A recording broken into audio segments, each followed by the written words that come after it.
How's it going? Welcome back to Carburetor Garage.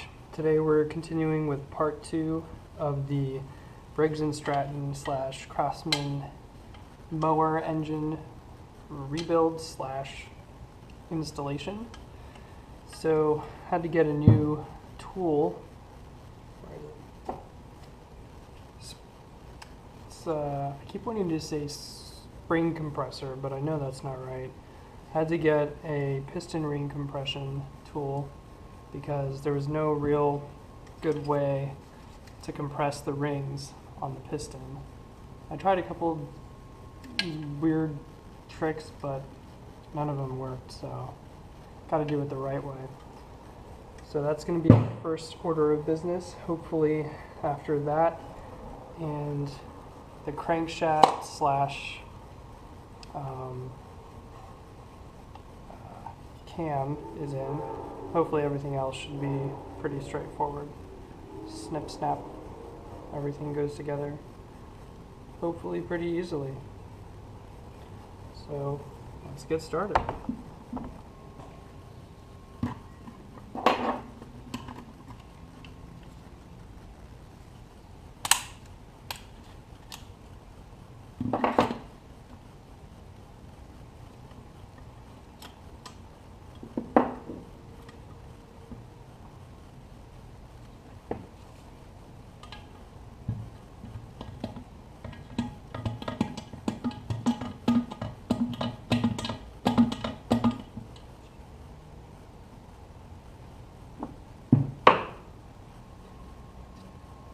So I didn't know this at first because I just have no experience putting engines together, especially these, but just watched a YouTube video, another video, and this notch right here, I don't know if you can see that, there's a little notch in the piston. That notch has to go to the flywheel side of the engine, which is the upper side here. Flywheel goes here, pull start up here, and that's the side the notch goes on. So had to back it out here and reposition the piston so it's aligned properly.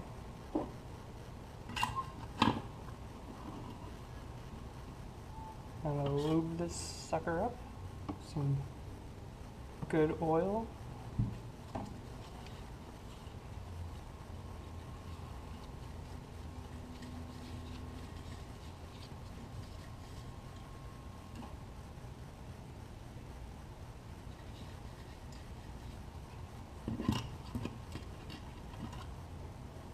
Make sure the gaps for all the rings are staggered.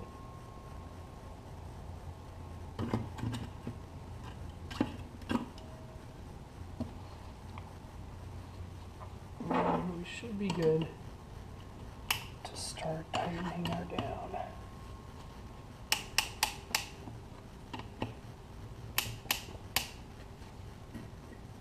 Again, I've never done this before, so bear with me if I'm totally doing this wrong.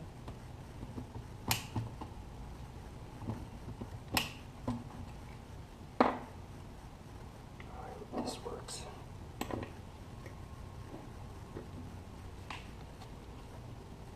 It's always good to have the right tools for the job. Is that tight enough?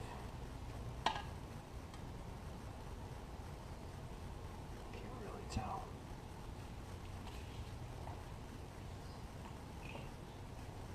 That's not gonna work. How about this one? Yep, that'll do it.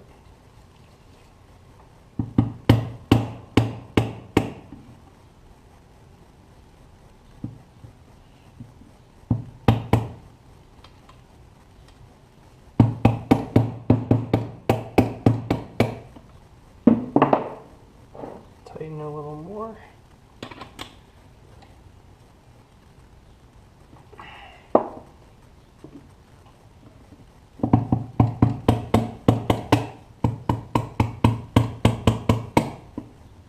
Look at that.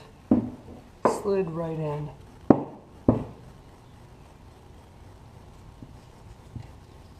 Perfect.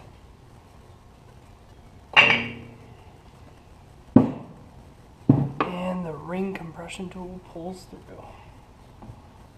Alright. Let's see what the markings look like on this cam. Maybe this notch here lines up with this notch. I don't know, I'm just making things up at this point. And we're going to install it now. There we go. So it turns out there is a dot on the underside of the gear on the crankshaft for the timing gear on the crankshaft. And that mark, that dot, aligns with this notch here on the camshaft, sorry.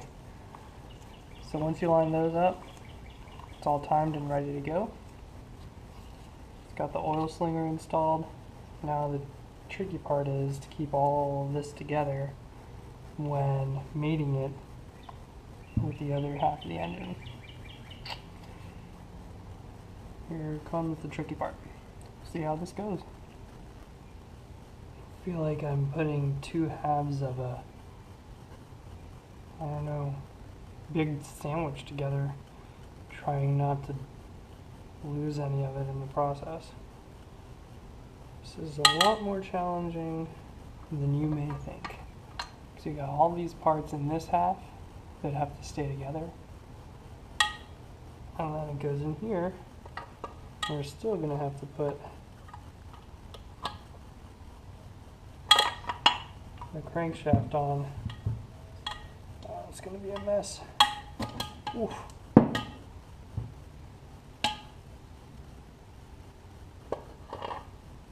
Again, sorry if you are being pained by watching this, but this is totally my first time doing this.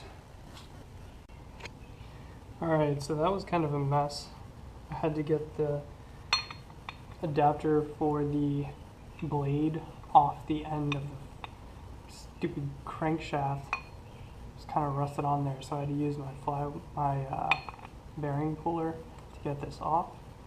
Took a little while, but managed to get through that.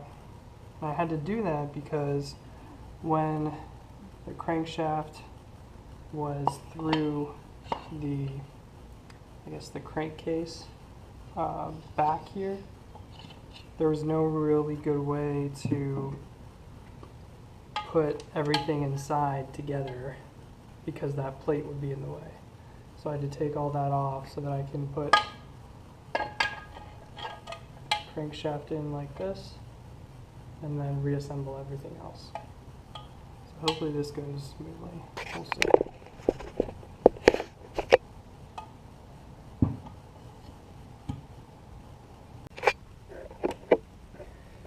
So I got the gears all together, was able to get the crankshaft attached to the connecting rod, and got the timing gear all lined up. If you see right here, there's a tiny little dot on the timing gear that's on the crankshaft, and that lines up, that tooth lines up with this grooved section in the camshaft gear. So that's how you time these small engines. Got the oil slinger installed here, and we'll put the bottom half of the motor on, turn it up, and then put the head on.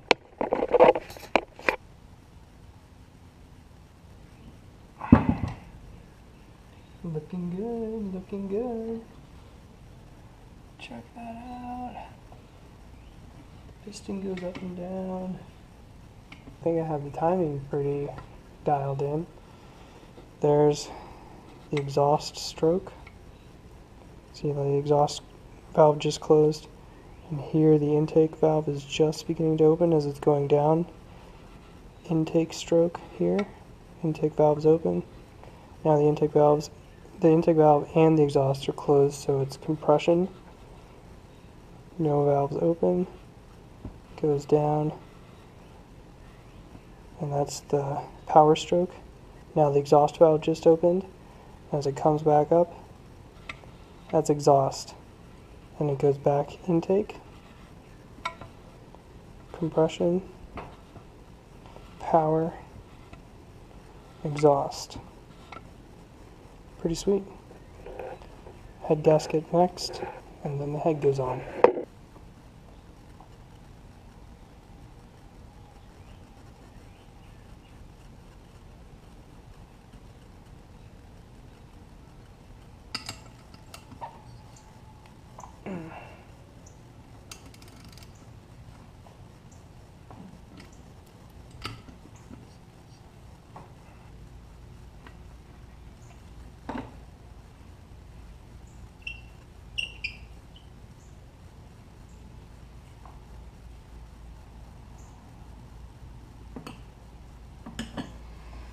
Alright, what's next? Flywheel? Yeah, why not?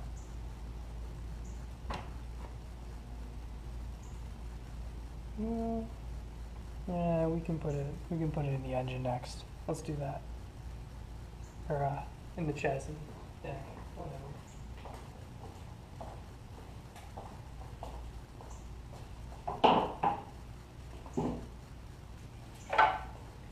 Here comes the fun part.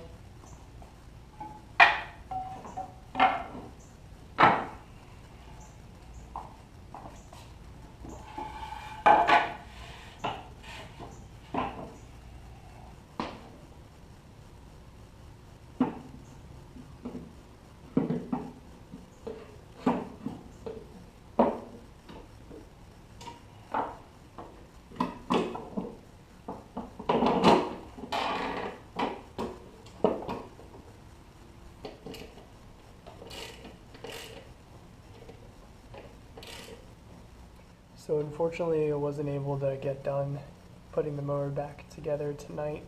Just got too late and I had to deal with a few other things that just weren't as quick as I thought they would be. For example, getting this flange off the adapter for the blade was tougher than I thought. And just in general, getting the engine back together, crankshaft and cam and timing and all that was just a little more time intensive than I thought it was going to be. So we did get it on the deck though. Everything major is pretty much attached. So it's just going to be a matter of, touching the small stuff like the fuel tank and air filter and the mechanisms for throttle and all that. So stay tuned for part 3, hopefully to come soon. Yeah. Thanks for watching. Click like, hit subscribe, leave a comment if you want, and we'll see you next time.